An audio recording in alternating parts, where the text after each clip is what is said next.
hello there. You're just right on time for KUTV Primetime News. We have much and more lined up for you in this particular segment. So, the 2010 Constitution was hailed as one of the most progressive constitutions, not only in Africa, but globally.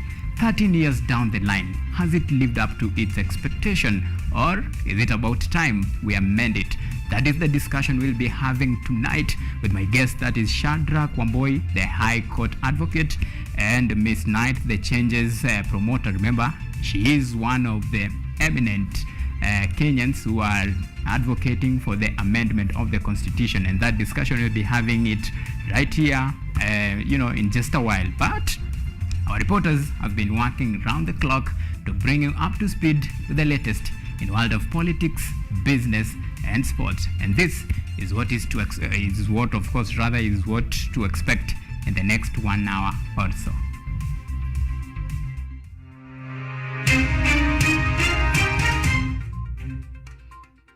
Tonight, we have no questions for you. Former Agriculture CS Peter Munya takes the stand as a key witness, but prosecution fails to question him in Aror and Kimwarel dam graft case. Digital transformation journey. Musalia Mudavadi leads groundbreaking ceremony for the EcoCloud data center in Naivasha. Also tonight, the agenda we want. Pan-African members of parliament meet to set the agenda for the Africa's first climate summit at Safari Park Hotel.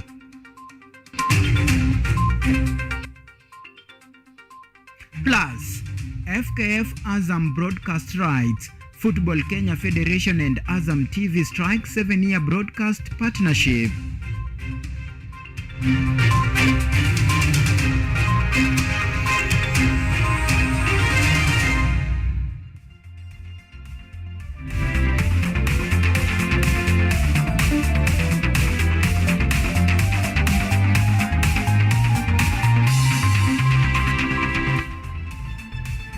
It is take-off time. I'm glad to be your captain, and my co-captain is Sami Okelo, will be assisting us in the sign language interpretation department. Well, remember you can follow this program on all of our social media platforms. Remember we are live on KUTV, that is YouTube, and you can tweet us at KUTV Kenya and at Auma Events. Remember to use the hashtag Primetime News. Now, Primetime News begins right away. The former Agriculture Cabinet Secretary Peter Munya has been dropped as a witness in the ongoing Aror and Kimwarel dam graft case after the prosecution failed to cross-examine the former Cabinet Secretary. Munya was to testify in the case where 63 billion taxpayer money lies unaccounted for. Munya now adds to the list of other high-ranking individuals who have successfully evaded the Aror and Kimwarel drag net, either as suspect or witnesses. Mnene Weru opens our bulletin tonight with that report. Before the events of today, Munya had been a witness of the state in the case against former Treasury Cabinet Secretary Henry Rotich and co-accused in the graft case of the Arol and Kimwarel mega scandal. Immediate former Agriculture Cabinet Secretary Peter Munya was set to take the stand to testify on the 29th earlier this month, but was missing in action on the material day, prompting a search for him led by operatives drawn from the Directorate of Criminal Investigations (DCI). For 2 days straight, the search bore no fruit until this Thursday morning when High Court Magistrate Eunice Nyoto issued a court order for Munya to appear at the Milimani Law Courts, Nairobi, within the hour. With a warrant of arrest issued against him, Munya heeded the call and presented himself to take the stand. However, the prosecution was unprepared and requested for more time, a request the judge Eunice Nyoto rejected. The judge went on to deliver the ruling, letting go of Peter Munya as a witness in the Arol and Kimwarel graft case. Over 63 billion shillings is believed to have been swindled in the mega graft case surrounding what was to be the construction of Arol and Kimwarel dams during Uhuru Kenyatta's first term. The dam's dragnet trapped many in the then President Uhuru's government, but slowly those implicated have been escaping the net. Munanawaru, Kutv. Alright, let's take you to Nakuru County. Prime Cabinet Secretary Musalia Mudavadi was today in Naivasha to lead the groundbreaking ceremony of Olkaria Green Data Center at the KenGen Smart Industrial Park. In an effort to propel technological advancement, EcoCloud is dedicated to sustainably comply with the environmental responsibilities to minimize ecological footprints like carbon, which is a major contributor to climate change. And as Sylvia Anyango reports, the project aims to develop new ways of marketing in the digital economy. In a rapidly changing technological space, Kenya is among leading countries having high internet penetration. The Cabinet Secretary Musalia Mudavadi and a host of other stakeholders have today launched the construction of Olkario eCloud Data Center in Naivasha, Nakuru County.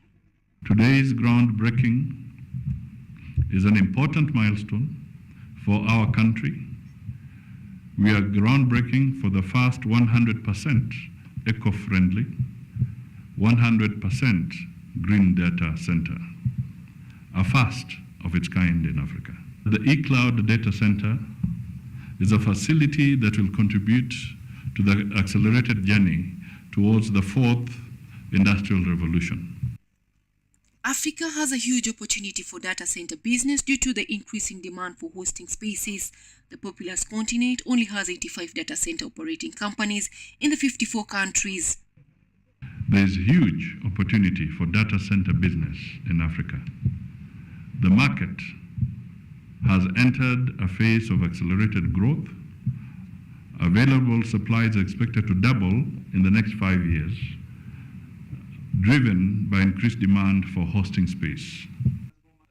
ICT Cabinet Secretary Eliud Owalo says that the government is committed to ensuring Kenya is transformed to a digitalized economy by digitizing government services and improving digital literacy levels to create more online jobs for the youth.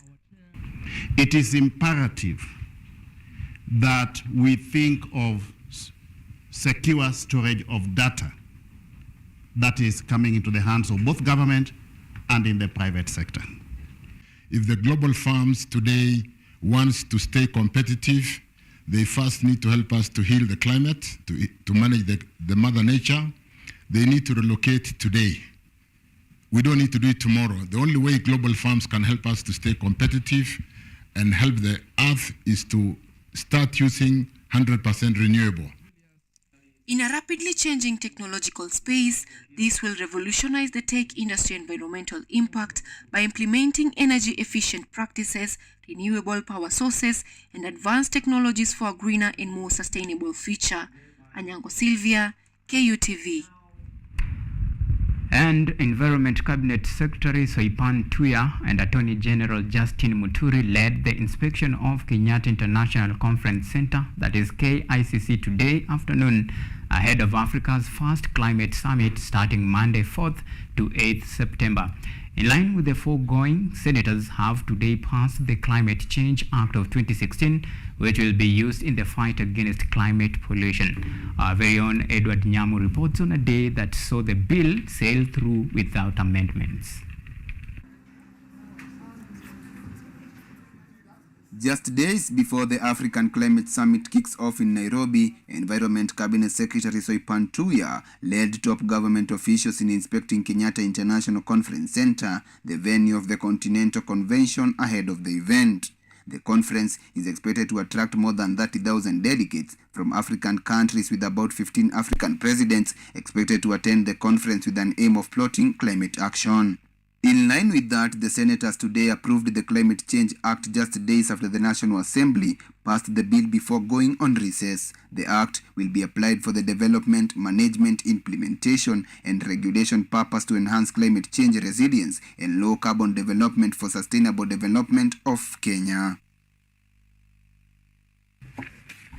Honorable Senators, these are the results of the vote. The ayes 33, the noes 0, abstentions 0. The ayes have it. I now call the mover, Honorable Cheruyot.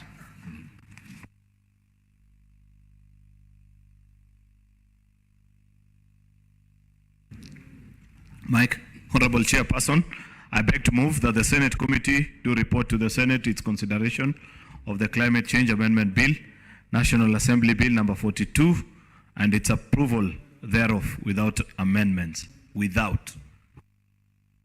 According to senators, the act will be used to tackle climate damage, with them calling on African nations to unite to tackle climate change. The senators have also called on the education sector to include climate action lessons in school curriculum, and according to them, polluters and non-polluters should join hands to prevent natural disasters due to pollution. Thank you, Honourable Speaker, for this opportunity also to give my remarks on this important bill.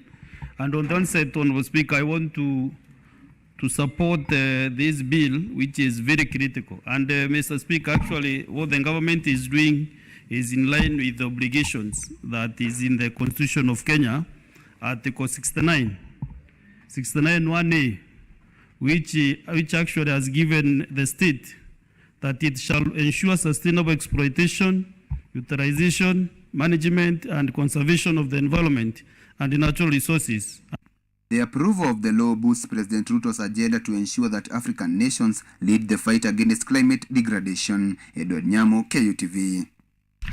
And still matters climate. African parliamentarians today converged at the Safari Park Hotel in Nairobi ahead of the Africa Climate Summit next week. The parliamentarian dialogue, which is aimed at giving the impetus to the resolutions made by the Pan-African Parliament on climate change, will continue for 2 days. The legislators will draft issues to be addressed during the climate summit. KUTV's Ruth Wanjiru was in attendance and filed the following report. As Africa prepares for the Africa Climate Summit next week, parliamentarians from across the continent met at the Safari Park Hotel in Nairobi to discuss recommendations of the Pan-Africa Parliament on climate. The event attracted local political leaders, including Nairobi Women Representative Esther Passaris, members of Parliament and the Senate who represented the speakers of both houses. In his speech, which was read by Gilgil Member of Parliament Martha Wangari, the Speaker of the National Assembly Moses Wetangula lauded the Pan-Africa Parliament for formulating resolutions in the interest of the continent. Your dedication, wisdom, and collaborative spirit have resulted in a momentous achievement, the passing of resolutions to create a comprehensive climate policy for Africa and the establishment of a model law on climate change for our continent. His speech further stated that formulating resolutions that dictate equality is the first steps toward tackling climate change. Equity means that those who have the capacity to do more must shoulder the burden of responsibility for the sake of those who have less. The Speaker of the Senate, in his speech read by Homa Bay Senator Moses Kajwang, stated that both houses in Kenya have shown their commitment by amending the Climate Act of 2023. Kenya has been praised for having a very progressive Climate Change Act, and there have been further amendments that have been introduced, part of which is to provide a framework for carbon markets, carbon trading in Kenya. Of course, there are a few other areas that the amendment has touched on. Different leaders who attended the event reiterated the importance of working together to combat climate change. But real climate action must be driven from the bottom up. It should not be a top-down thing. And I think once the summit is over, we in Parliament will be calling the government officials to do a post-mortem and see how effective this particular summit has been. Ladies and gentlemen, if we get this right, Africa will speak with one voice, as has been the case since 2009. But we're not just going to sit back and wallow in our problems.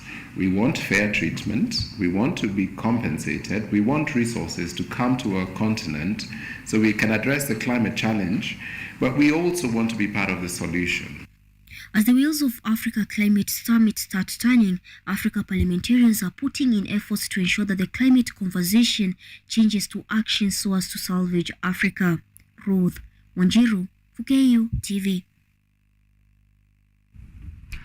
Elsewhere, the government has confirmed the acquisition of the Kenya Petroleum Refineries Limited by the Kenya Pipeline Company through a transfer of shares. This aims to reignite the utilizations of the asset that was closed down in 2014 due to constant losses. Energy Cabinet Secretary Davis Chirchir noted that the step will help the country achieve the agenda of the substituting biomass with the use of liquefied petroleum gas. Mombasa Governor Abdul Samad Nasir commended the move, adding that it will create job opportunities for Mombasa residents.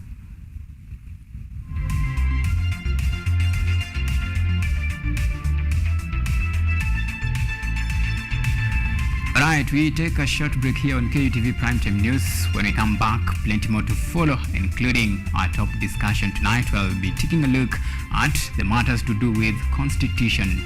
Do you think it's about time we amend this Constitution? That is the discussion we are having tonight. And you can keep on sending your views and comment on our broadcast, and we'll be sure to sample them at the tail end of our broadcast. See you in just a bit.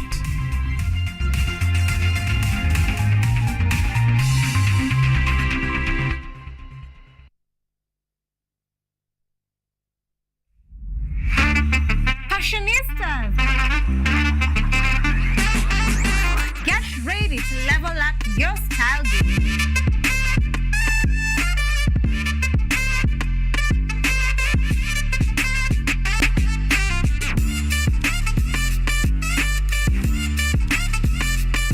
Tune in to Fashion Diaries every Monday at 8 p.m. with me, Ashley Asach. From Kia Hills to split suits, we've got the trends that will make you shine. Don't be left out. Join us for a fashion-filled adventure.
As long as you're happy, no one is forcing you. Ziwa, I think Nambi is lying to me. Well, she hasn't really gone to Korea. She's with Dylan, somewhere near. Really? What about you? Aren't you already planning to leave him? You seem to prefer Musoke to Joff. Emasa, how could you possibly know about all that? I think that's one of your absolutely diabolical plans. But no matter what you try to do to us, Sahara, I assure you that I will never leave my husband, and he will never ever leave me.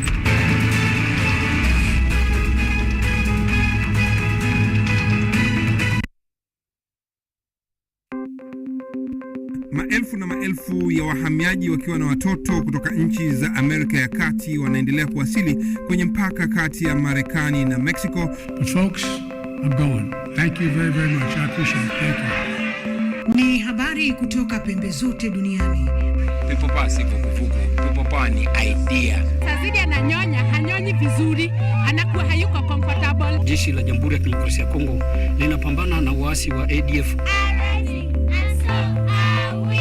Kwa sasa wanatoa wito kwa mashirika, makampuni na vile vituo vya uchukuzi. Mambo mengi yatakwenda kama yalivyopangwa. Hapa ni kuna mmoja wa viongozi wa chama cha wavuvi katika eneo hili. Zaidi tunajaribu kuwapa chanjo ili ina boost ama inanyanyua kinga ya mwili, ndio inaenda kupelekea kupambana na virusi. Ni duniani leo, Jumatatu mpaka Ijumaa, moja kwa moja kutoka VOA Swahili, Washington DC.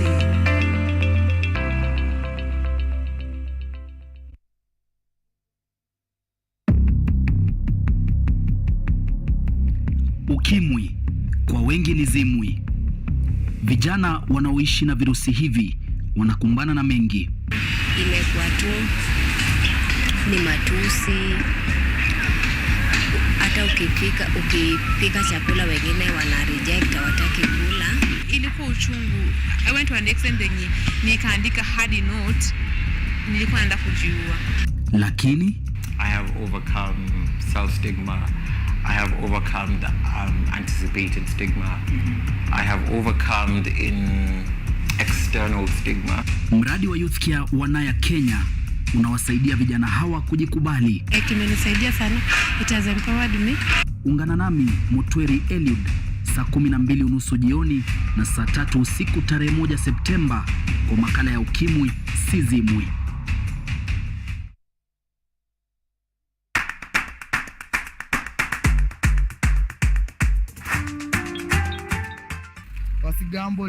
Gambling ni kitu mbaya sana. Inaweza waambia wangambo, but wangambo responsibly. When you receive gambling money, it's like free money, so inaisha tu hivyo. So what is gambling addiction? Addiction is a habit or a behavior that you do, you start slowly, then you continue into it until it starts affecting your life. You know how when sometimes you like a certain girl or a certain boy. That I can for sure relate to. Yeah, you keep thinking about them all the time. Like when you wake up, when you're eating, they are just all over in your thoughts. So if it's literally all you can think of. Exactly.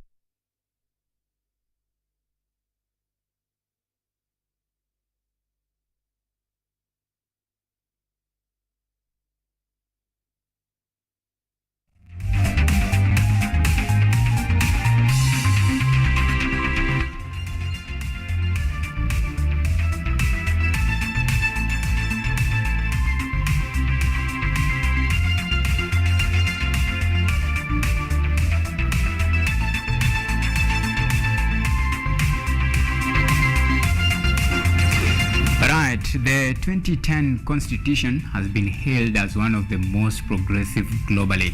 Implemented fully as is currently formulated, the framers of the Katiba 2010 hope that the Constitution will address most of the challenges facing the country. 13 years down the line, has the Constitution lived up to its expectations, or is it about time we amend it as proposed by a group of eminent Kenyans, of course led by P.L.O. Lumumba? And now joining me in the discussion is Shadra Kwamboi, advocate of the High Court, and Miss Knight, changes promoter. And lady, gentlemen, thank you so much for making time. And we'll get the background of that particular story and to form the basis of this story. So before we beam you into the heart of this discussion. But we are Kenyans who have chosen the path of not merely grumbling and complaining, but organizing ourselves. We are here, therefore, to make known to Kenyans that we ought to engage in a conversation. It is a conversation that is anticipated by the Constitution at Article 257 to commence a popular initiative with a view to having our Constitution amended. And we are simply bringing these conversations to the public because we believe that a true popular initiative must have ideas from the public, so that what we suggest today will, in a manner of speaking, be cross-fertilized and cross-pollinated by the ideas of fellow Kenyans. And we are saying that on a date to be announced, we shall commence the process of collection of signatures, which must be a minimum of 1 million in order to ignite the process of a popular initiative. In that endeavor, we shall do our very best, because that is the only thing that we can promise. In that endeavor, we'll have people who will oppose us, we'll have people who will support us, but we will move with the delicacy of sleepwalkers and with the exactness of an arrow leaving a bow. right. Well, once again, let me introduce my guest, Shadrack Wamboi, High Court Advocate. Thank you so much for making time.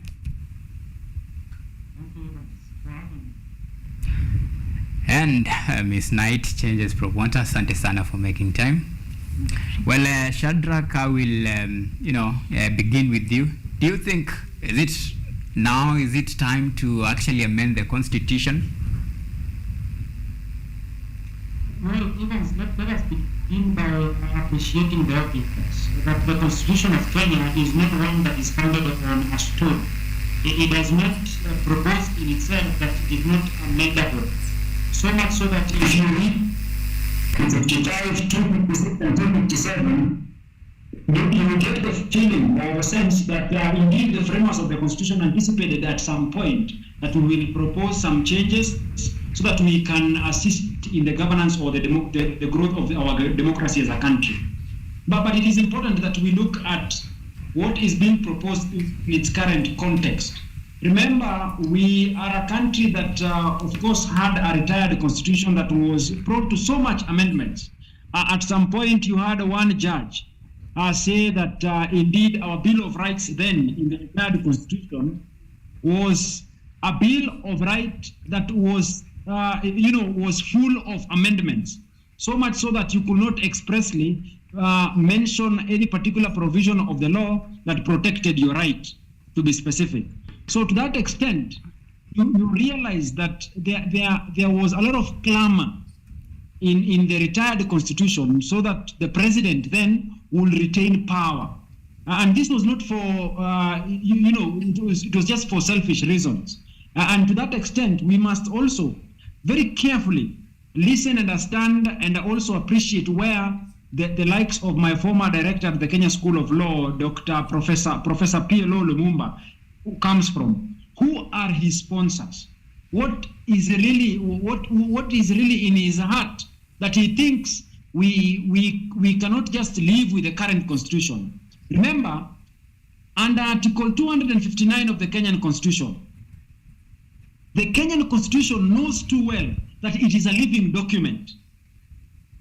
That whatever was thought of certain articles of the Constitution in the year 2010, you might not certainly so think of them in a manner of interpreting those sections. You might not think of them to be meaning the same thing now as they meant in the year 2010. All right. So to that extent, you realize that if you are genuine with yourself, and if you take the Constitution to be a living document, then probably you might not even see the need of amending it, at least not for now. Okay. Thank you, Evans. All right. Well, Knight, why do you think we need to change the Constitution now?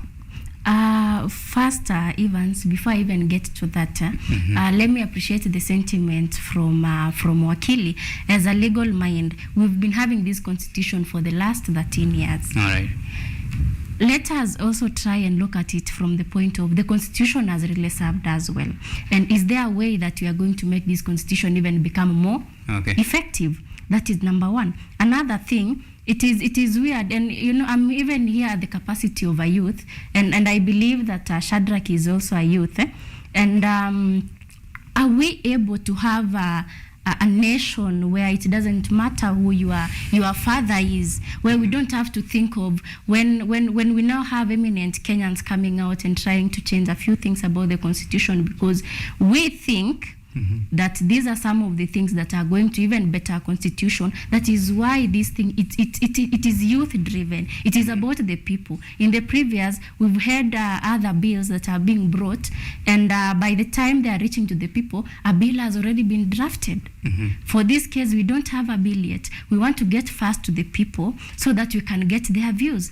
So I don't understand why every other time it has to be about who is doing what to who. Okay. Who is funding who. It is possible that we have a nation that is driven by principles. Well, 13 years down the line, some might argue it's rather too soon. What do you have to say about that? Do you think probably we need more time to actually, actualize what are some of the things that were enshrined in this constitution, because it's a living and it's a process. So do you think the timing might be rather too soon? If the timing was too soon, Evans, then we wouldn't have had other constitutional amendments in the previous. We've had like three. We had Okoa Kenya, we had BBI, we had Punguza Mizigo. Then these are things that they are learning in process. That is the first thing. And it is not too soon, because these are the challenges of the here and now, and this is a working constitution. All right. It is a constitution in the moment. Okay. Then let us use the constitution in the moment. Then if we are able to make it more effective, then why not? Okay. Well, Wakili, do you think it's rather too soon to actually amend the constitution, bearing in mind it's only 13 years down the line? Evans, you and like other Kenyans, your guess will be as good as mine.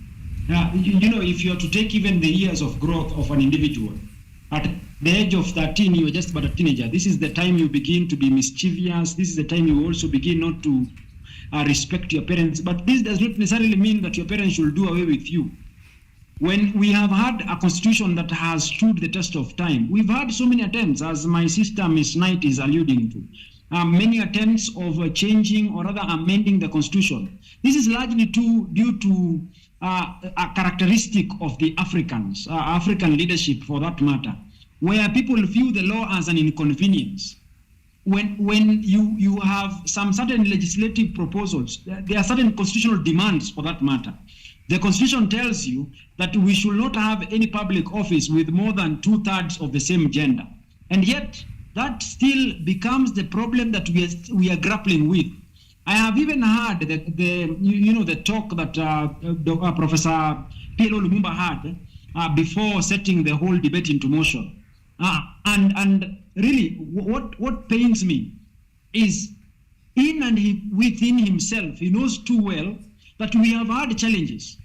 Instead of us coming up with solutions, offering solutions of ensuring that certain provisions of the law are amended, not amended, actually enforced. Okay. So that we have what is called strategic litigation. Instead of us going to court to ensure that the government of the day is forced into obeying the law as it is, we are now coming up with a solution by the name of an amendment to the constitution. Well, Wakili, you spoke about article, I guess it's Article 27 that talks about the 2/3 gender rule. Well, this is something that I've actually failed. And when you look at the chapter 6 of the Constitution that talks about integrity, leadership and integrity, well, we seem to actually struggle in this particular area. Do you think, because it is 13 years, we have tried it, and you are still not, moving in what many might call, clear direction. Do you think now it's the time to actually look into these contentious issues and actually try to solve them? Evans, the time is not ripe now. The time was ripe yesterday. As early as the year 2010, when we passed the constitution or when we promulgated the constitution. Okay. We have seen the deliberate attempts of Kenyans wanting to have leaders who are servants to them, wanting to have leaders that are accountable, leaders that must be free from corruption. But the problem we experience, and perhaps this should explain why, in the first place, we thought of having Article 10 of the Kenyan Constitution on the national values and principles of governance enshrined in the Constitution, so that every time when you and I and Ms. Knight appear before this station to speak to Kenyans, we remind them that we have national values and principles of governance, that we need to be accountable, that we need to eliminate all forms of discrimination. We need to have a government that is accountable to its people. So to that extent, Evans, and I say it quite respectfully, that when we have a talk on the amendment of a constitution that is just but a teenager, now I think that is just winking at a girl in the dark. It is just but a far-fetched proposal. All right. Well, Knight, did we set the bar too high? When you look at, Chapter 6 of the Constitution about the integrity, and then we have the issues to do with the 2/3 gender rule. These are areas that we really struggle, and yet the Constitution was here, and actually it's clear that these are some of the areas that we need to actually look into for the purpose of prosperity, but we struggle. Do you think maybe we set the bar too high? Absolutely, Evans. And if this was actually working, do you think we'd be thinking of amending the Constitution? And I'm glad that Shadrach has mentioned the same when it comes to leadership and integrity. Let us look at the challenges that we're even facing as the youth just because of the leadership and integrity issues. Mm-hmm. Number one, we are struggling with unemployment. The other day, there was a girl from actually Kenyatta University. Mm-hmm. who is walking along the street seeking for employment. She did economics. Mm-hmm. Is it time that we look into this thing? Is it time that we now get into our structures and ask ourselves what are some of the things that are not working and how we're going to make it more effective? Mm-hmm. All right. Well, Wakili, I think Constitution has two process. We have the process that involves the people, and we have the implementation part. Hypothetically speaking, let's say this, the initiative that is being pushed by the eminent Kenyans go through, and actually Kenyans go to the referendum to amend the Constitution. Well, what guarantee do Kenyans have that once the proposed changes has been actually actualized, will it live up to the expectation? Because it seems that Kenyans are just still the same people. Remember, we have issues to do with integrity, but still it's like we, the people, the Kenyans, actually keep on electing leaders with questionable character. Then we have the issue of gender rule, and we are not hitting the standard. What assurance do we have that this time round, even if it's passed, that we will actually, this time see something different? Evans, what you hear, Ms. Knight, and the cohort that is being led by Professor P.L. Lumumba Mutim, is almost akin to, we have animals. You might even be a farmer like myself with a cow that sometimes has foot and mouth. If you are having an animal that is suffering a certain disease, you don't just throw it away and look for an alternative. No, you look for a veterinary doctor. You look for a doctor that is going to treat that illness so that that cow can be returned back to its normalcy and you can milk it and get the best out of it.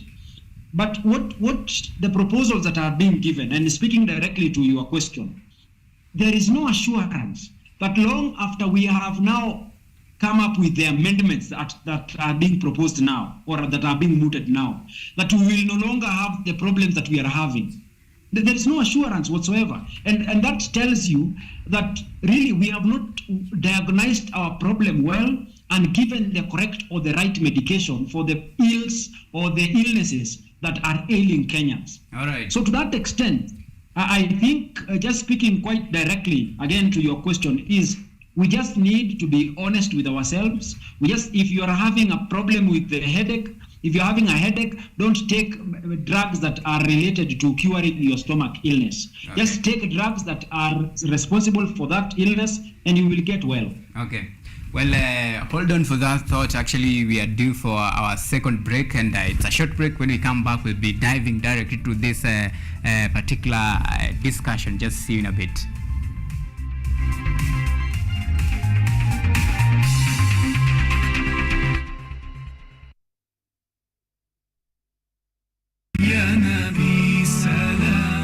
Lakini je, lazima wazazi wawili washirikiane, waangalie kila mmoja achukue nafasi yake vilivyo ili aweze kumlea mtoto katika malezi yaliyo bora? Kunaweza kuwa wewe unafanya jambo unasema unafanya wema na kweli wamfanyia mtu wema, lakini kumbe kwa Mwenyezi Mungu si wema. Lazima wewe uridhike, unayemfanyia wema aridhike, na Mola Subhanahu wa Ta'ala vile vile lazima aridhike.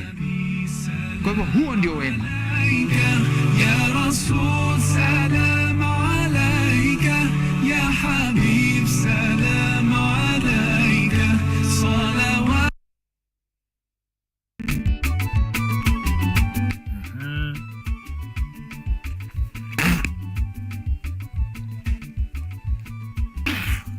Ana maguna salama bwana nende. Na kamuta ngiregere kamuna tsangazimiza mtu kamuna milioma uzi. Leo mpenzi mtazamaji, kipindi hiki kinarushwa moja kwa moja kutoka Kaya Mzimvya inayopatikana katika eneo la Rabai. Tutakuwa na mambo mengi sana ambayo tutakuwa tunayajadili na kukuburudisha.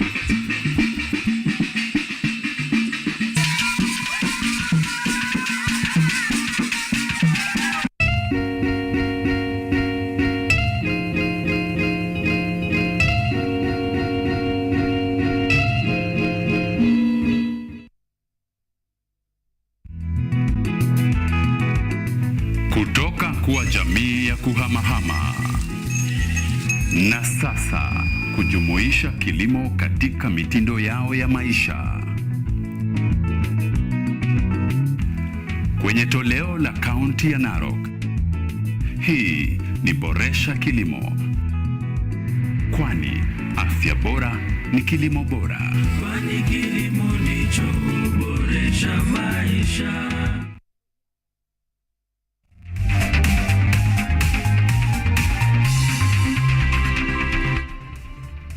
Right, welcome back, and the discussion continues. Now, I have some of the areas that were marked for review. That is include chapter 6 of the Constitution that talks about leadership and integrity. Then we have the fair representation, constitutional commission, then integration into East Africa and Africa continent. These are some of the areas that have been, highlighted by the eminent Kenyans that they think should be reviewed as far as the 2010 Constitution is concerned. And right, when you look at these areas of proposals, chapter 6 of the Constitution, of course, then we have fair representation, constitutional commission, integration into East Africa and Africa continental plans. Well, this integration into East Africa continental plans, what do you mean? And actually, what does it entail? Thank you, Ivan. So maybe first I can clarify something before the break, and I would wish to let Shadrach know that if you have a headache for a persistent time, what do? You change the medication. Okay. That is the first thing that you do. And another thing, you also need to be diagnosed. Change is inevitable. So on whatever we are looking on to amend, number one, let us talk about leadership and integrity. I think I had touched on the same before. Let us scrutinize leadership and integrity in Kenya. When you look at the representation, do you think we are overrepresented? Do you think we are underrepresented? When you look at the commissions, events, is it that we have some of the commissions that are performing similar roles as other commission? Okay. And you see some of the challenges that we are facing. Sorry to cut you short, but when you talk about leadership and integrity, I wonder what is the antidote that you are actually proposing, because it has been a song that has been sung over and over again, and there is no some sort of result. So what is this the antidote, or what are you trying to do it different this time around that it will work? Because it has been tested, but your guess is as good as mine. Nothing whatsoever. Now, Evans, Katiba Popular Initiative, this is a youth-driven agenda. Mm-hmm. It is all about the people. The youth are the drivers in this case. That is the first thing. And this is a learning process. We've learned from the other proposed amendments before. We've seen what they did wrong, what they did right. So the reason why we are certain that this is actually going to work, and I'm glad you're even presenting this as equally a hopeless youth, because you are like, how sure, or rather how certain do you think that this is going to work this time around? It is because it is about the people. Mm-hmm. We don't have a draft bill yet. We want to hear from the people. What do you think? These are the challenges that we have. When you look at leadership and integrity, let us talk about unemployment. Let us talk about taxation. What do people think? Taxation is a good thing. There is no country that grows without actually paying taxes. All right. It's a good thing. Another thing, let us look, when you talk about representation, we have a matter of how are we paying these people? We have an issue of public wage debt. How are we going to deal with this? All right. Well, Wakili, when you look at the proposals by the eminent Kenyans, and I'll just mention them very pretty quick. We have Chapter 6 of the Constitution that talks about the integrity, fair representation, then constitutional commissions, integration into East Africa and Africa continental plans. When you look at these proposals, are they people-driven agenda? Well, Evans, I think the first question we should be asking ourselves, what is the gap that they are trying to address? What is the need that they have seen and that they think that we have a very urgent need of addressing it? I mean, we have an elaborate Chapter 6 that speaks of leadership and integrity. Over and above that, we have the Leadership and Integrity Act that goes over and above to explain, perhaps even in more details, what the framers of the Constitution meant when they were thinking about this leadership and integrity as far as Chapter 6 is concerned. There is one thing that I want us to understand, Evans, that the Constitution cannot be an instrument or a document that is all-inclusive. No, I think that is a very wrong understanding of constitutional law, at least the 101 of the constitutional law, because the Constitution proposes or makes certain ideas known, and then there are enabling statutes of the law, statutes that come so that they can enforce or rather give some boosts or as you had mentioned, even impetus to what has been decreed by the framers of the Constitution. So that is number one. Number two, if you're to look at the independent commissions and the constitutional commissions and independent offices that we have in the Constitution, it was not a wrong idea for us to have them. In any event, they are just but an enabler as a check and balance to what the current government is doing.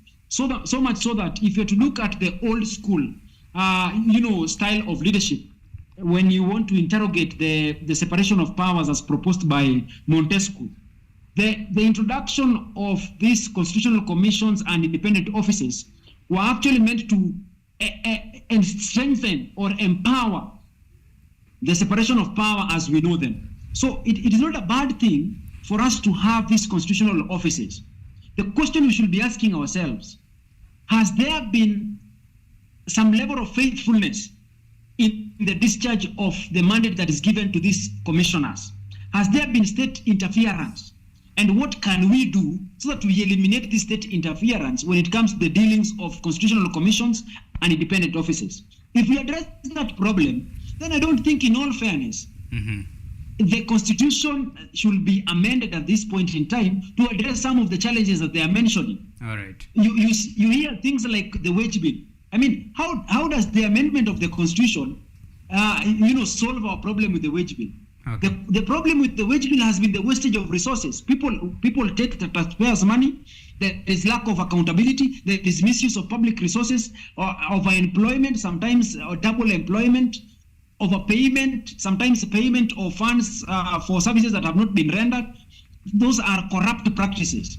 All right. You just need to deal with that problem, as opposed to now going to the Constitution and now creating an amendment. And lastly, Evans, if you allow me, let us be very careful with some of the proposals that are being proposed here. Not so long ago, we had people mooting that it is a high time that we remove the term limit of the president. We must be very keen so that we do not have individuals taking advantage of certain situations to introduce these backdoor amendments that are going to take away some of the gains that the current Constitution has given us. All right. Thank you. Well, you have heard, actually, he has raised very pertinent questions. And when I was going through these, things like issues to do with representation, these are some of the things that are, are part of the discussion in the bipartisan talk. And, this, begs the question, why don't you guys, present some of these, proposals that you have to the committee that is drafting, the agendas for the talk, so that maybe you can see a way to forge forward, because it is open for dialogue, and, this is a process that will actually guide what some might call it the cure for what is ailing the country after every electioneering period.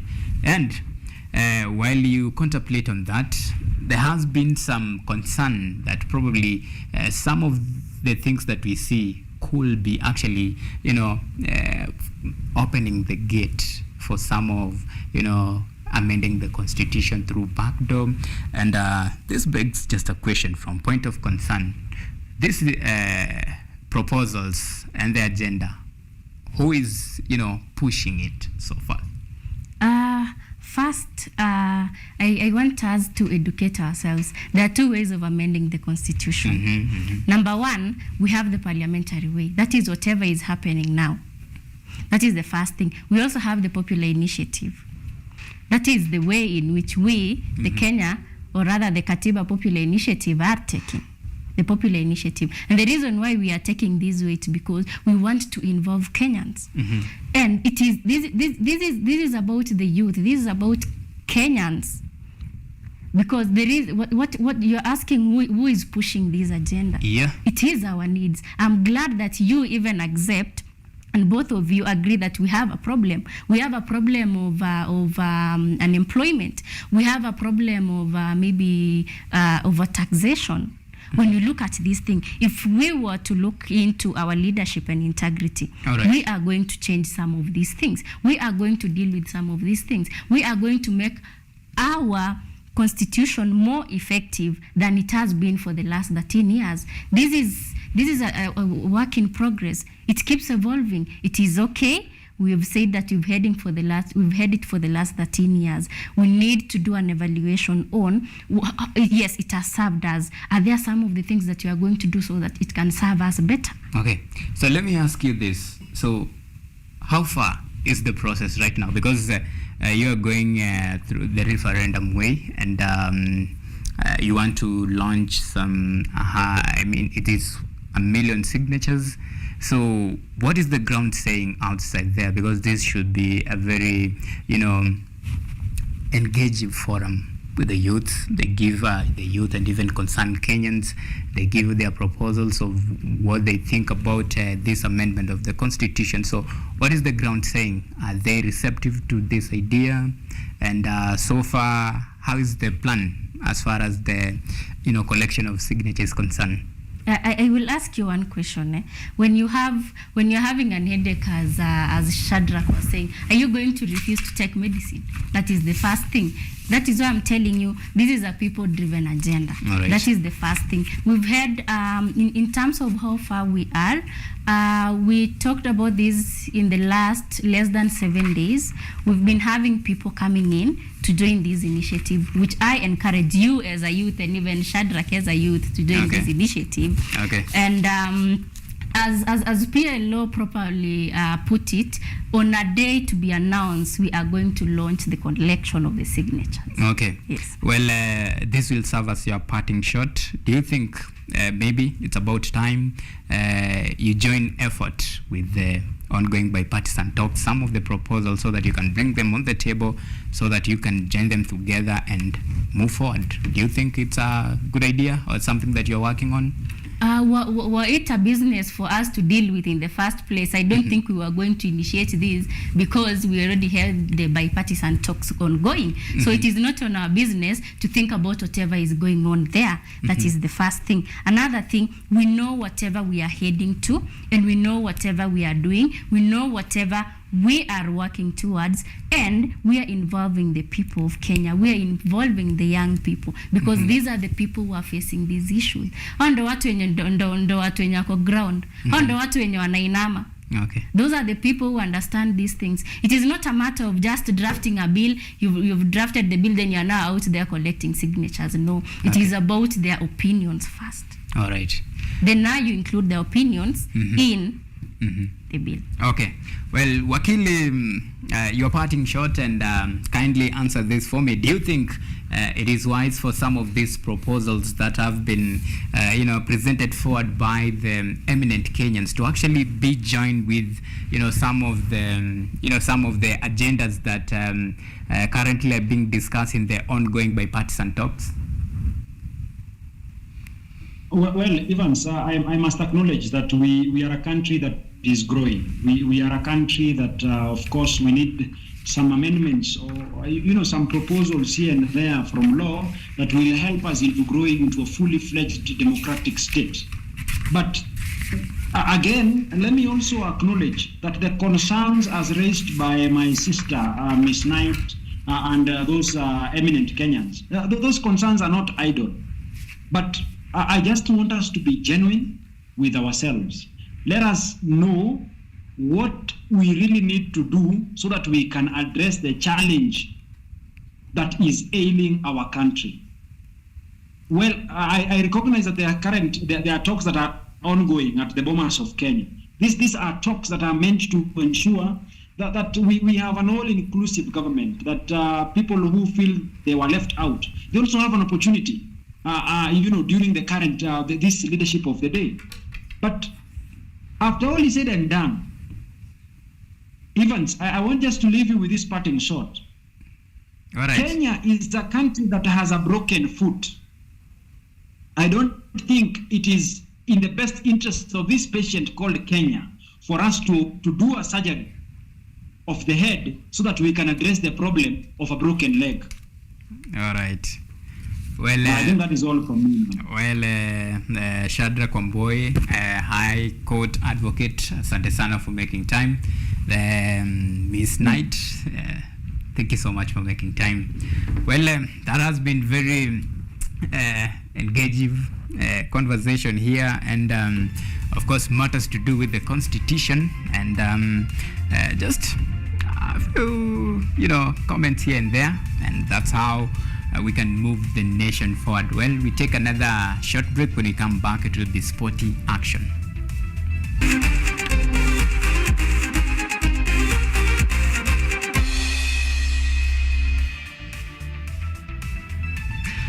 Okay, the Football Kenya Federation has announced Azam TV as its broadcast partner after agreeing a 7-year deal worth 300 million annually with the Tanzanian pay TV services. The partnership, which is effective immediately, ends FKF's long search for a broadcaster and signifies rather an injection of the fund into Kenyan game. The deal will see Azam TV broadcast select Football Kenya Premier League matches on Azam Channel 4, which is the channel that will exclusively air the FKF PL matches.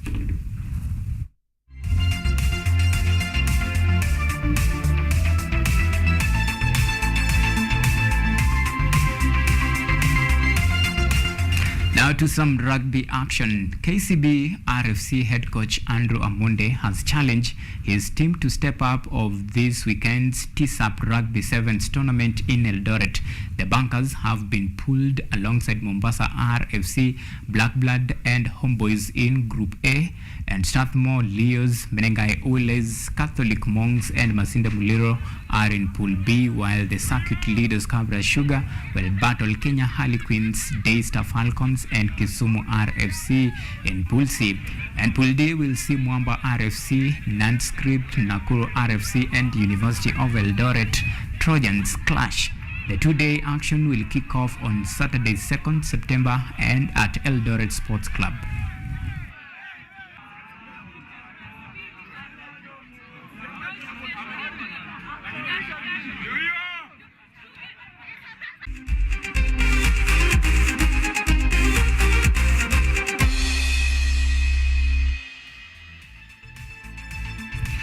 Right, that's all we had it for you. Many thanks for keeping us a company in the last 55 minutes also. My name is Auma Evans. Samuel Kelo has been our sign language interpreter. Until next time, it is a bye-bye for now and see you next time.